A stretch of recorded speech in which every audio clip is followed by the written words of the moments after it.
Jadi kelompok kami kemarin melakukan observasi ke PT Kinari Logistik. Ini merupakan PPJK. Apa sih PPJK itu? Jadi PPJK adalah pengusaha pengurusan jasa kepabeanan.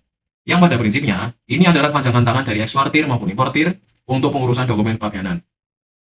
Tugas utama PPJK adalah membantu dan mengurus semua proses kepabeanan, termasuk ekspor impor sesuai dengan peraturan yang berlaku. Ini mencakup penyusunan pemberitahuan pabean, pengisian dokumen, perhitungan nilai, dan juga memastikan kelancaran proses pengeluaran atau pemasukan barang. Jika kita melihat produk-produk yang ada di supermarket, mulai dari makanan, hasil laut, elektronik, hingga pakaian, semua produk ini adalah bagian dari aktivitas perdagangan internasional. Tapi, bagaimana sih caranya barang-barang ini bisa sampai ke negara kita? Dan bagaimana cara pemerintah mengklasifikasikan barang-barang tersebut agar proses impor dan ekspor menjadi teratur dan efisien? Disinilah peran sistem klasifikasi barang seperti HS Code menjadi sangat penting. Sebelum itu, apa sih klasifikasi itu? Klasifikasi merupakan proses pengelompokan barang ke dalam daftar tertentu yang disusun secara sistematis. Tujuannya adalah untuk mempermudah proses pentarifan atau penetapan pajak, memperlancar transaksi perdagangan, pengangkutan barang lintas negara, dan juga untuk keperluan statistik perdagangan.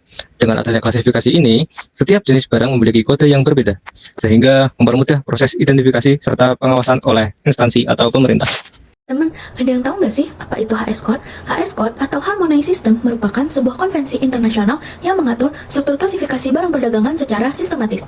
Indonesia mulai menerapkan HS Code sejak 1 Januari tahun 1988. Sistem ini kemudian disahkan atau diratifikasi oleh hampir seluruh negara di dunia pada 1 Januari tahun 1989. Lalu, mengapa sih HS Code itu penting? HS Code ini penting karena memberikan keseragaman dalam sistem penggolongan barang yang diperdagangkan secara internasional. Hal ini memudahkan proses pengumpulan data serta analisis statistik dalam perdagangan. Selanjutnya, struktur sistem klasifikasi barang dalam HS Code. Struktur HS Code ini terdiri dari 21 bagian dan 97 bab, dilengkapi dengan legal notes, catatan bagian, catatan bab, dan catatan subpos untuk membantu klasifikasi. Kode HS ini terdiri dari 4 digit pertama untuk internasional atau disebut dengan pos, lalu 6 digit untuk ASEAN atau disebut subpos, serta 8 digit untuk Indonesia atau disebut juga dengan pos tarif. Nah, teman-teman, digit-digit angka tersebut nantinya digunakan untuk kebutuhan tarif dan kebijakan. Di sini, saya akan menjelaskan beberapa contoh bagian dalam Harmonized System Code atau HS Code. Jadi, setiap jenis barang dikelompokkan ke dalam bagian-bagian tertentu berdasarkan karakteristiknya. Berikut adalah beberapa contoh bagian pada HS Code. Pada bagian 1, mencakup produk-produk hewani, seperti bab 1 binatang hidup, bab 2 daging, bab 3 ikan, bab 4 susu, dan bab 5 produk hewani lainnya. Pada bagian 2, fokus pada produk pertanian dan hasil tumbuhan, seperti bab 6 tumbuhan hidup, bab 7 sayuran, bab 8 buah-buahan, bab 9 kopi, teh, dan med, bab 10 serealia, bab 11 produk gilingan, bab 12 buah berminyak, bab 13 lak dan getah, dan bab 14 bahan anyaman. Pada bagian 3 mencakup satu kelompok utama, yaitu bab 15 minyak dan lemak. Pada bagian 4 terdiri dari berbagai jenis olahan makanan, termasuk bab 16 olahan hewani, bab 17 gula, bab 18 kokoa, bab 19 makanan dari serealia, bab 20 olahan sayuran, bab 21 olahan lainnya, bab 22 minuman, bab 23 makanan hewan, dan bab 24 tembakau dan rokok. Lalu pada bagian 5 mencakup barang-barang mineral seperti bab 25 tanah batu pasir, bab 26 buih dan logam, bab 27 batu bara dan minyak bumi.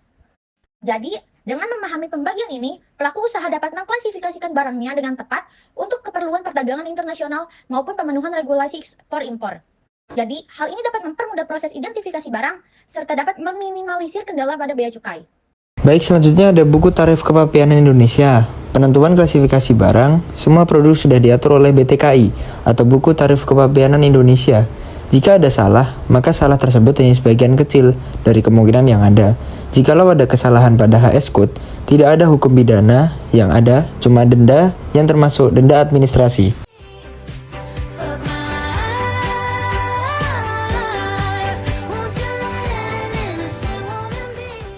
Selanjutnya adalah bagaimana jika ada barang yang belum ada HS Code-nya. Dalam struktur HS Code, bab 98 dan 99 disediakan sebagai ruang kosong untuk mengakomodasi produk atau barang baru yang belum terklasifikasi sebelumnya. Penetapan klasifikasi dan tarif untuk produk baru tersebut memerlukan kesepakatan internasional melalui pertemuan negara-negara anggota WCO. Sementara itu, produk atau barang yang hanya berlaku di Indonesia, klasifikasi dapat dimasukkan ke dalam bab 78 BTKI yang mencakup pos tarif khusus yang ditetapkan secara nasional.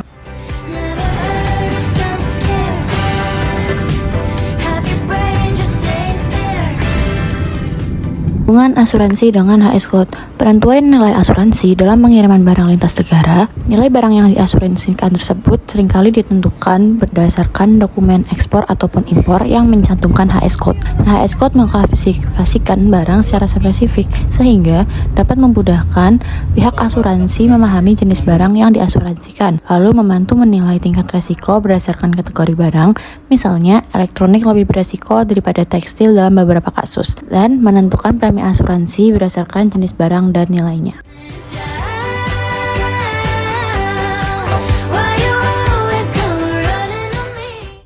Saya di sini akan menjelaskan mengenai bagaimana menggunakan INSW. Pada menu INTR kita diklik, lalu kita masukkan HS code, nomor HS code yang ingin kita cari.